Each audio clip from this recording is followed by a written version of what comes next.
Dial చేసిన number ప్రస్తుతం బిజీగా ఉంది. కొంత సమయం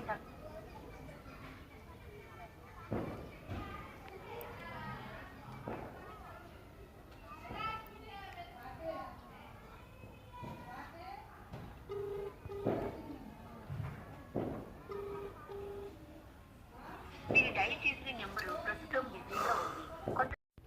సో ఇంకొంతమంది ఆర్డర్ పెట్టి ఎట్లా ఉంటారంటే డెలివరీ బాయ్ కాల్ చేస్తున్నాడని తెలుస్తుంది. వాళ్ళు ఏంటంటే డెలివరీ బాయ్ ఏమో కంటిన్యూస్గా కాల్ చేస్తుంటారు, వాళ్ళు ఏమో కట్ చేస్తాను. సో అట్లా చేయొద్దండి. మీకు ఒకవేళ మీరు అందుబాటులో లేరు, మీకు పార్సల్ వద్దు, డబ్బులు లేవంటే సో మీరు చెప్పండి అన్న క్యాన్సిల్ చేసుకోండి అని, ఓకేనా.